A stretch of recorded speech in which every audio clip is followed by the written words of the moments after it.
नमस्कार, वंदे मातरम। दोस्तों, स्वागत है आप सबका सैनिक पाठशाला में। आज का वीडियो का जो हेडिंग आप देख पा रहे हैं, वह सरकार एक साल और सैनिकों और पूर्व सैनिकों के हक में 4 ताबड़तोड़ फैसले। दोस्तों, अमूमन सरकारें पूर्व सैनिक और सैनिकों की भलाई के लिए कई सारे फैसले लागू करते हैं, कई सारे स्कीम्स लॉन्च करते हैं, जिनके बारे में हम सबको जानकारी होनी जरूरी है। अगर हम जानकारी रखेंगे तभी उनके बारे में हम जो है फायदा उठा सकते हैं उन स्कीम्स का, और हजारों से लेकर लाखों रुपए तक का सब्सिडी ले सकते हैं। कई सारे ऐसे स्कीम्स हैं जिसमें इवन बिना किसी एग्जाम के, बिना किसी इंटरव्यू के नौकरी तक हासिल करने के स्कीम्स लॉन्च किए गए हैं पिछले कुछ दिनों में। तो आज के इस वीडियो में इन सभी स्कीम्स के बारे में जानकारी हासिल करेंगे। जैसे आप बोर्ड पर देख पा रहे हैं, एक तरफ से मैं आपको समझाऊंगा, साथ ही साथ कागज भी दिखाऊंगा, डॉक्यूमेंट्स भी दिखाऊंगा कि किस तरीके से सरकार ने पिछले 1 साल से भी कम समय में 4 ऐसे ताबड़तोड़ फैसले लिए हैं जो कि सैनिकों और पूर्व सैनिकों के वेलफेयर से जुड़ी हुई हैं। तो चलिए आगे बढ़ते हैं वीडियो में। दोस्तों, जैसे आप देख पा रहे हैं, सबसे पहले नहीं लगेगा नगर निगम का सालाना टैक्स। जी हां, आप अगर नगर निगम, म्युनिसिपल बोर्ड के अंडर में रहते हैं तो आपको जो सालाना टैक्स देना पड़ता है घर का, होल्डिंग का, उसका टैक्स बिल्कुल भी नहीं लगेगा। जी हां, ये एक बहुत बड़ा फैसला है। 100% टैक्स में छूट पूर्व सैनिकों के लिए। आगे दिखाऊंगा मैं किस तरीके से सरकार ने इसको लागू किया और कहां के लिए ये लागू है।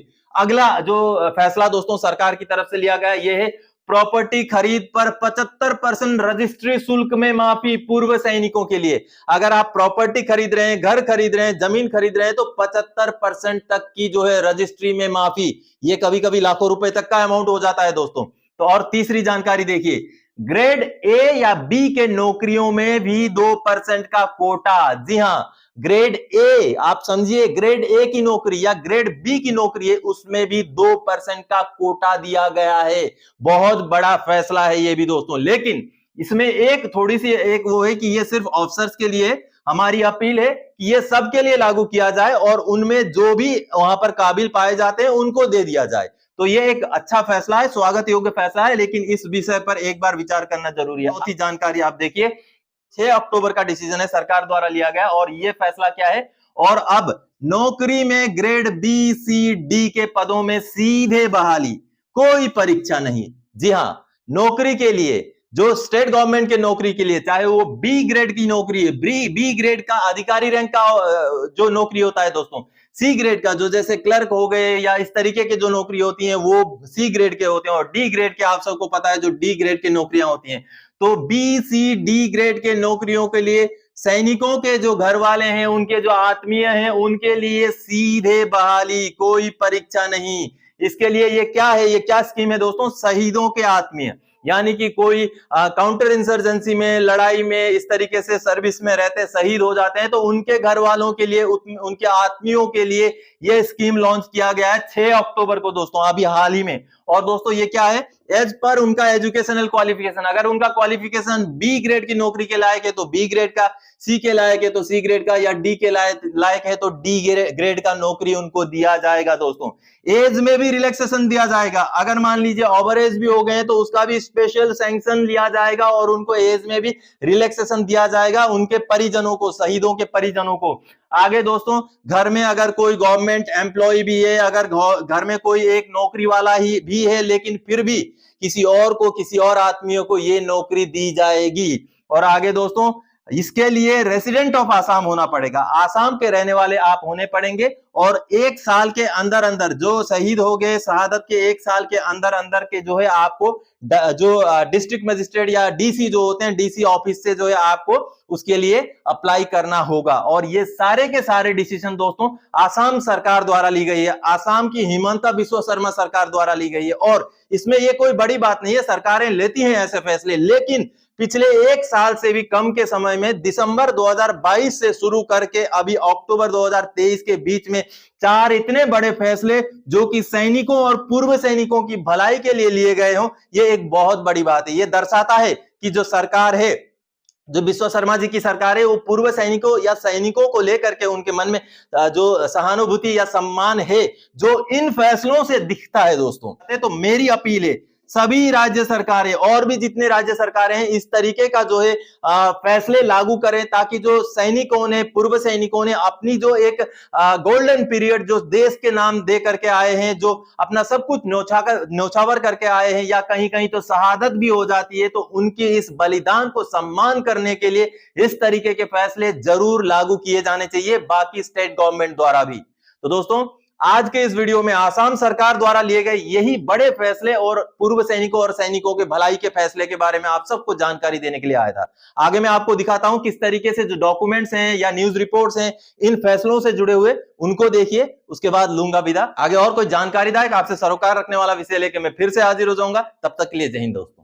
अब दोस्तों, ये पहली जानकारी है जो पिछले 1 साल से भी कम समय के अंदर आसाम सरकार की तरफ से दी गई वेलफेयर में से पहला वेलफेयर है।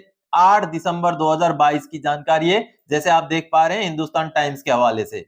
Assam government to reserve 2% of government jobs in grade 1 and 2 for ex serviceman. ये बड़ी बात है, ग्रेड 1 में भी और ग्रेड 2 में भी एक्स सर्विसमैन के लिए अगर 2% का रिजर्वेशन हो तो ये बहुत बड़ी जानकारी है और बहुत बड़ा सौगात है पूर्व सैनिकों के लिए। अब दोस्तों, मैं आपको दिखाता हूं दूसरी जानकारी।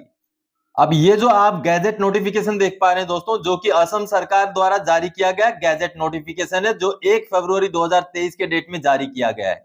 अब इस गैजेट नोटिफिकेशन के हिसाब से जैसे आप देख पा रहे हैं, ये जो गैजेट नोटिफिकेशन का जो कंटेंट आप देख पा रहे हैं, जिसमें म्युनिसिपैलिटी और म्युनिसिपल बोर्ड के अंडर में जितने भी जो पूर्व सैनिक रह रहे हैं उनको जो है कोई भी टैक्स देने की जरूरत नहीं पड़ेगी। जो बिल्डिंग है या होल्डिंग जो भी है उनके ऊपर पूर्व सैनिकों को पूरा का पूरा टैक्स माफ कर दिया जाएगा, जैसे आप देख पा रहे हैं, जिसका गैजेट नोटिफिकेशन तक भी पब्लिश हो चुका है। ये दूसरी वो वेलफेयर वाली जानकारी है दोस्तों, जो असम सरकार की तरफ से पूर्व सैनिकों के लिए जारी किया गया है।